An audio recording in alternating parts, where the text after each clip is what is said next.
माजी खासदार भाजपचे नेते गोपाल शेट्टी सध्या आमच्या बरोबर आहे। सर, आज नक्षलवादच्या विरोधात तुम्ही एक लढाई सुरू केली आहे। अनेक मुद्दे तुम्ही इथे मांडले आहेत, काय मुद्दे आहेत, काय सांगा?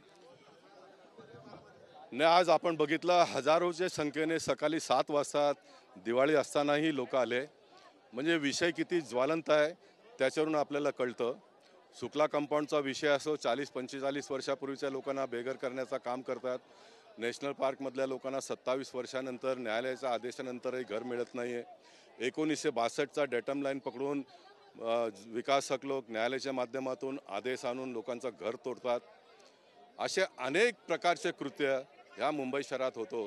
कोणीतरी एकाने सिटी सर्वेचा प्लॅनवरती घर बांधून घेतलं, एकाने तक्रार केलं, CIT बसवण्याचं काम सरकारने केलं। त्या CITच्या माध्यमातून शेकडो लोकांची नावं शोधून काढली आणि शेकडो लोकांची घरं तोडली। खाजगी जमिनीवर घर, मड सारख्या परिसरात जिथे लोक भूमिपुत्र आहे, स्वतःची जागा आहे। 1995 ते 99 पहिल्यांदा भारतीय जनता पक्ष शिवसेनेचा सरकार आलेला असताना टुरिझम झोन डिक्लेअर केलं।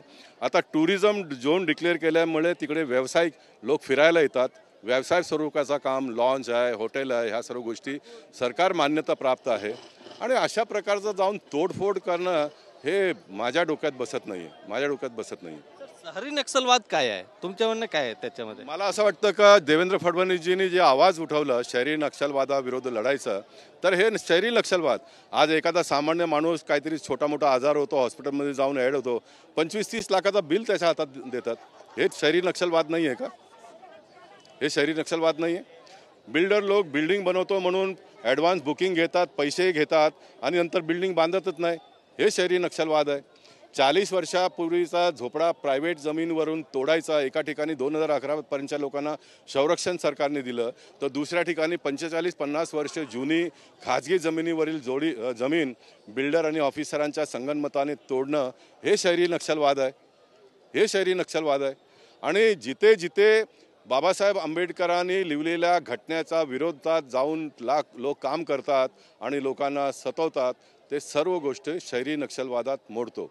2024ला सर्वोच्च न्यायालयाचे मुख्य न्यायाधीश भूषण गवईजींनी एक गाईडलाईन केलं आणि त्या गाईडलाईनमध्ये स्पष्टपणे म्हटलं आहे का एखाद्याचा घर तोडण्यापूर्वी काय काय प्रोसिजर केलं पाहिजे। हे लिहिलेलं असतानाही महानगरपालिकेचे लोक आजही त्याला मानत नाही। मला आश्चर्य वाटतं। भूषण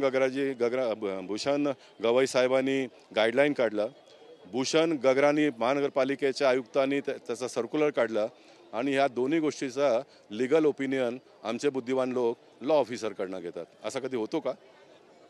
असं कधी होतो?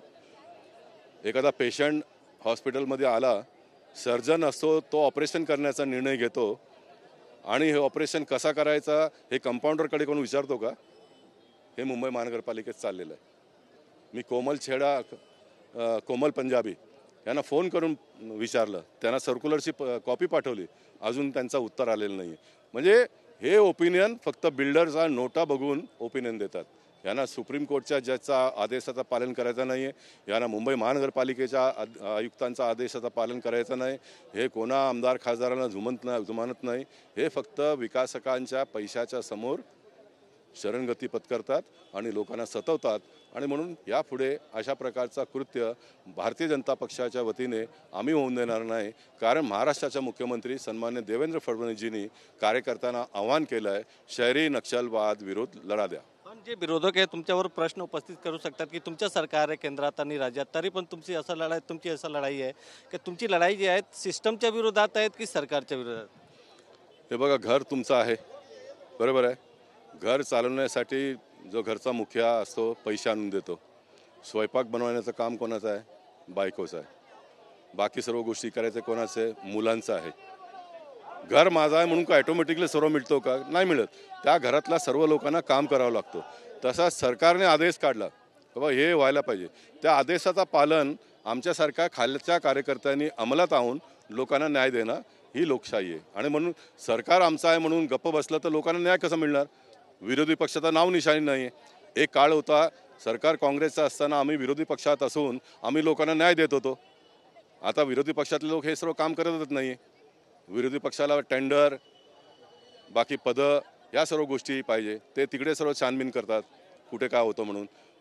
गावामध्ये लोकांना काय हैराणी होते त्याच्याशी त्यांना काही घेणं देणं नाही, आणि म्हणून त्यांना घेणं देणं नाही आहे. म्हणून लोकांनी आम्हाला मतं दिली आहे, म्हणून त्यांची जबाबदारी आमच्यावर आहे, म्हणून आम्ही काम करतो. व्हिडिओ जर्नलिस्ट अजय मोहितेसह गोविंद ठाकूर, TV9 मराठी, मुंबई.